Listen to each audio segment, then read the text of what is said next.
Baruch అనగా ధన్యుడని అర్థం. ఈ యొక్క ప్రవక్త ఇర్మియాకు కార్యదర్శిగా పనిచేసినట్లు చెప్పబడతాడు. 587 నుండి 539 సంవత్సరాల మధ్య జరిగిన విధ్వంసానికి సాక్షిగా ఉన్నటువంటి ఇర్మియా ప్రవక్తతో కలిసి పనిచేసినట్లు చరిత్ర చెబుతుంది. వ్రాయబడ్డటువంటి ఈ యొక్క బారూకు గ్రంథం యూదులను ప్రవాసం తరువాత దేవాలయాన్ని తిరిగి నిర్మించాలని ప్రోత్సహించడంలో చాలా ఉపయోగపడినటువంటిది.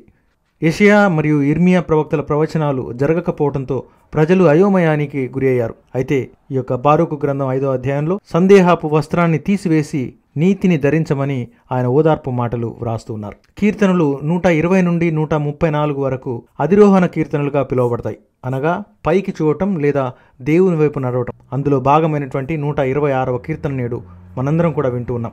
కలలను సాకారం చేసేటటువంటి విధంగా మన యొక్క విశ్వాస ప్రయాణం ఉండాలని మనం చదువుతున్నాం. ఇబ్బందులతో ప్రయాసతో వెళ్లిన వారు సంతోషంతో తిరిగి వస్తారని ఈ యొక్క కీర్తనలో మనం పాడతాం. క్రీస్తుపూర్వం 539వ సంవత్సరంలో దేవాలయాలను తిరిగి మీరు నిర్మించుకోవచ్చంటూ పర్షియన్ రాజు అయినటువంటి సైరస్ ఆజ్ఞ జారీ చేసినప్పుడు ప్రజలందరి కళ సాకారమైంది. నేడు 2వ పట్టణంలో పౌలు ఫిలిప్పీలోని ప్రజల కొరకు ప్రార్థన చేస్తున్నారు. తన యొక్క పరిచర్యలో తారసపడేటువంటి వ్యక్తులందరి కొరకు ఆయన ప్రార్థన చేయటం మనందరికీ కూడా స్ఫూర్తి కావాలి.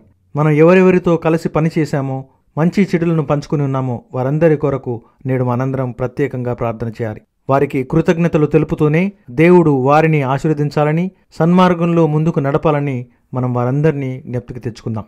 యెషయా గ్రంథంలోని 40వ అధ్యాయంలో మనం చదివేటటువంటి పశ్చాత్తాపాన్ని నేడు బప్తిస్మ యోహాను సువిశేషంలో మరొకసారి గుర్తు చేస్తూ ఉన్నారు. తిబేరియస్ చక్రవర్తి పాలనలో ఆయన యోర్దాను నదీ తీరాన ఈ యొక్క మాటలను పలుకుతూ ఉన్నారు.